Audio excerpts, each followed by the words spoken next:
नमस्कार, मैं राहुल ओझा आपके साथ। अमेरिका और ईरान रविवार को जंग खत्म करने के लिए शांति समझौते पर राजी हो गए। अमेरिकी राष्ट्रपति ट्रंप ने सोशल मीडिया पर लिखा कि ईरान के साथ समझौता अब पूरा हो गया है।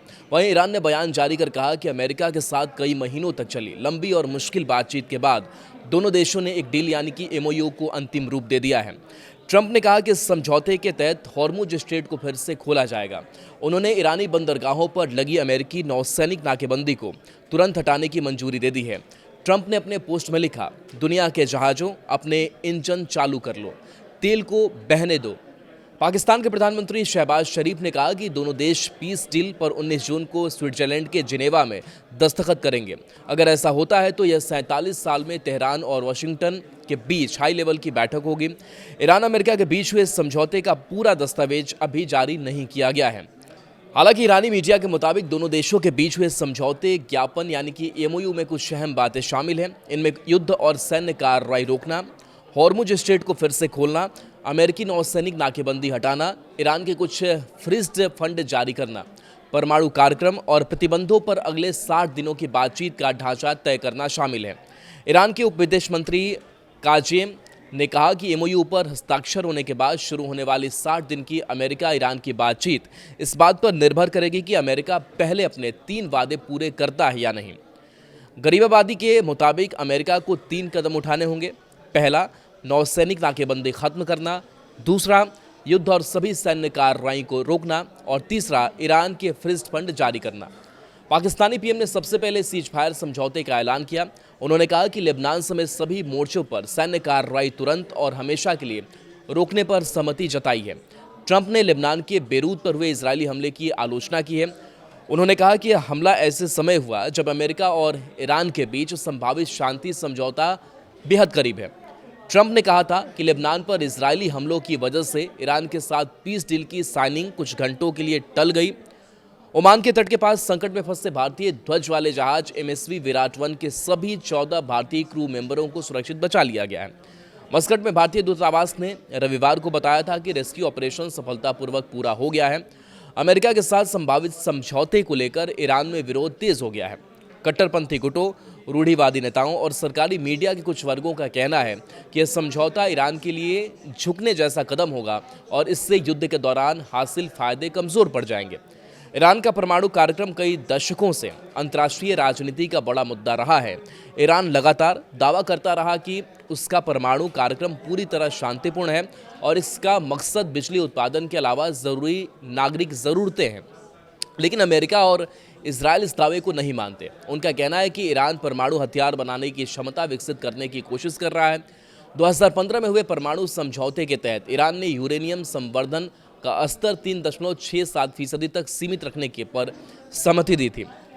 3.67% संवर्धित यूरेनियम का इस्तेमाल परमाणु बिजली घरों के ईंधन के रूप में किया जा सकता है।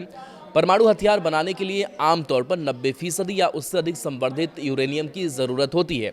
2018 में ट्रंप ने अमेरिका को 2015 के परमाणु समझौते से बाहर निकाल लिया। इसके बाद ईरान ने धीरे धीरे यूरेनियम संवर्धन का स्तर बढ़ाना शुरू कर दिया। ईरान ने खुले तौर पर 3.67% की सीमा से ऊपर जाना शुरू किया। अंतर्राष्ट्रीय परमाणु ऊर्जा एजेंसी के मुताबिक जून 2025 तक ईरान 60% तक यूरेनियम संवर्धन कर रहा था। उसके पास 60% संवर्धित यूरेनियम का करीब 400 किलोग्राम भंडार था। यह स्तर परमाणु हथियार के लिए ज़रूरी 90% से नीचे है, लेकिन नागरिक उपयोग के लिए ज़रूरी स्तर से काफ़ी ज़्यादा है। अमेरिका और ईरान दोनों के लिए पीस डील राहत की तरह है। बता दें कि अमेरिका ईरान के बीच समझौता ऐसे समय में हुआ है जब दोनों पक्षों पर दबाव लगातार बढ़ रहे थे। एक तरफ अमेरिका में पेट्रोल की कीमतें लगातार बढ़ रही थी, जिसका असर महंगाई पर पड़ रहा था। दूसरी तरफ ईरान की अर्थव्यवस्था लंबे समय से प्रतिबंधों की मार झेल रही थी। ऊपर से अमेरिकी नौसैनिक नाकेबंदी के कारण उसके बंदरगाहों और व्यापार पर और ज़्यादा दबाव पड़ रहा था। फिलहाल इस समझौते का सबसे बड़ा मकसद 8 अप्रैल के सीज फायर को आगे बढ़ाना है।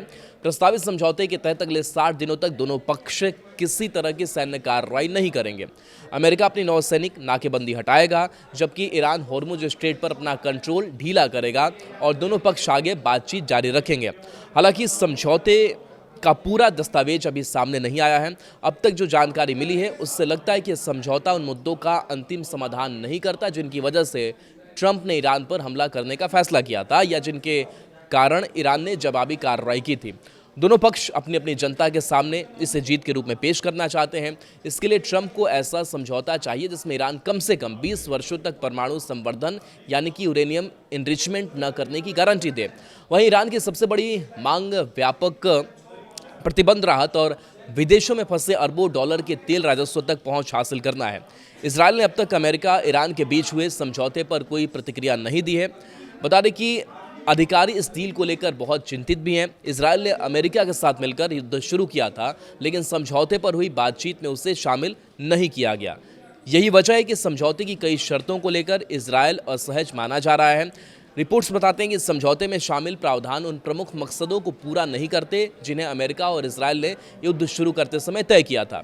तब अमेरिका इजरायल का मकसद ईरान के परमाणु कार्यक्रम को पूरी तरह खत्म करना, उसकी बैलिस्टिक मिसाइल क्षमता को कमज़ोर करना, ईरान के प्रॉक्सी संगठनों को मिलने वाली फंडिंग और हथियार मुहैया बंद कराना और ईरानी शासन पर इतना दबाव बनाना शामिल था कि सत्ता में बदलाव की स्थिति पैदा हो सके।